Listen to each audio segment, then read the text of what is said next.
we'll wait for the next one. Nan of 2 says, I've only been in front of a judge once. I was 15. We had moved and I had to go to a new high school. I was so scared of I was bullied. So I'd skip school and go to my old neighborhood and hang out. Nan of 2, I have that same exact story. So I was living with my mom down in Redondo Beach. You know, it was a pretty like lily white, and this is like South LA, but it was mostly white people. There was no African Americans at our school. No, there were lots of Koreans at my school. There was no African Americans at my school, not one. A few Hispanics, you know, I'm half Hispanic, so I guess I would be technically included in that, but I look hella white. So anyways, that's the school district I grew up in. It's called Redondo, South Bay district. And anyways, I got in trouble and I had to move with my grandma. Well, my grandma lives in East Side Torrance, which is by Long Beach, Wilmington, Weedamas, they call it. And that's all like Mexican gangs, like Hispanic gangs. My grandma's is Mexican, and that's her neighborhood. She loved that neighborhood. Anyway, I went to live with her, but I was getting bullied at that school. Like these gangbangers would see me walking, you know, down the street, and they would literally take my lunch money. I remember I came home one time and my abuelita, she would be like, mijo, what happened? I was like, Grandma, I got this big. And it was like a perfect fist, like imprint on my hand. I mean, on my neck. And so anyway, so I started skipping that school, and I would take the bus and I would go hang out with my old friends down in Redondo. I mean, I would surf every morning anyway. So most of the time I would go down there, but when it was school time, I had to be at school. So yeah, I would always skip to go hang out with those friends because we didn't really call it bullying then. Well, I mean, there was such a thing as bullies then, but that's not what we called it. We just said they were just, you know, picking on us. But it was a hardcore bully situation, but it was like by gang members against like me, you know, the white kid. That's more like gang violence than bullying, but technically bullying. Anyways, that's why when I read your comment when we were watching Judge Fleischer, I knew I had to put that up there. Nothing going on there. Let's see what else is going on in the chat. The girls are always threatening me. Nano2 says, the girls were always threatened to cut my hair. Oh, shit. It was waist length and blonde, made fun of my glasses and teeth. That's crazy. That's crazy. I'm super interested in knowing, like, what town or what city that was. Like, so I could get that feel. So I could feel the whole picture of that. But yeah, that sucks. And then it probably wasn't even racial or like, it was probably just mean girl stuff. And girls can be mean. I know. I hate bullying too. I like to bully bullies. That was my whole thing. I was technically a bully, but I bullied bullies. Oh, what? It was Detroit? Crazy. So it's so funny. I'm just like relating all over the place. So my dad lives at that time when I was going to school in Flint. And so my mom sent me to live with my dad for 1 year. Actually, I was there about a year and a half, and I had to go to Flint School District. It's Genesee County. What township was that? I can't remember. Well, I guess Flint Township. Anyways, it was Genesee County, and the school district there. There was 2 white people in the school I went to, and I was one, and then this girl was one, but I had no action with her because, you know, she had really never even seen a white kid at her school except for herself. And so she only dated black guys. So I had no chance with her. And she would, I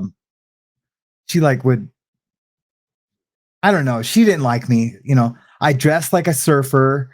That was the first thing. Like I went home after the first day. I was like, Dad, we got to go clothes shopping.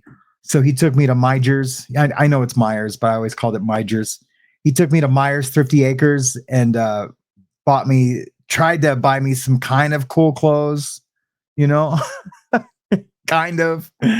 But Yeah, it was funny. My dad, you know, he's a factory worker, General Motors. He worked for Fisher Body when I was really little, and then after when he left Fisher Body, he went to work for GM at the truck and bus plant in Flint. Yeah, crazy small world, but you know, at some point, the world's just getting smaller and smaller, and we're all just going to be like 2 degrees away from each other. Do you know what I mean? But that's cool, man. Um, if you ever want to send me something, and this isn't like me like trying to grift to get sent stuff, I'm not at, but if you ever did, a 6 pack of Vernors would be awesome. I would love you forever. Did you say your aunt lived in Flint? That's cool. That's cool. So what happened? Sorry guys, I don't mean to like digress with these stories.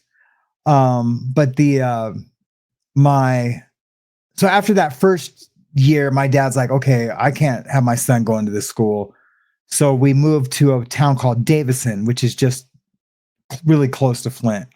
And there I was with you know, people like me that all had we're all the same skin color. Not that we needed to be. There was no racism back then, like amongst kids at all. But yeah, I loved Davison. Davison was cool. I still have my Davison band jacket. You know how like when we were kids, we especially in Michigan, I think this was a thing. You wore like the windbreaker band jackets. I still have mine, and it's maroon and gold, and it says Davison Band on it. And I played the sousaphone. You know, the big. Everyone thinks it's called it's a tuba, but it's not. It's a sousaphone. Goes over your head. Yeah. Anyways, what's going on in the chat? Blessed Chris says, I was heavily bullied in school. What? No, I hate that. I was heavily bullied in school. Their favorite word was cow. I wasn't fat, but was a thick girl either. Or you weren't wasn't fat, but was a thick girl either. Well, that's just stupid. Um, I I would love to think that bullying isn't like the same as it used to be, that it's lesser now, but it's not. My daughters never got bullied, and they definitely didn't bully people. I know that for a fact. All their teachers loved all of my daughters. They were just really good girls, and they were always looking out for people. I was so fortunate, and I really believe that Hazley's going to be the same way. I really do believe that. Just by the way she cares and the compassion she has for when she sees people that are sad. She always wants people to not be sad, except for when she's sad. Then she wants everyone to be sad. Yeah, she's a terrorist. She can be a terrorist. Casper just want you to know I sent you an email a couple days ago. I know you're busy. No hurry, just wanted to make you aware. Okay, I'll check it out. Hopefully it's a link to be on your channel.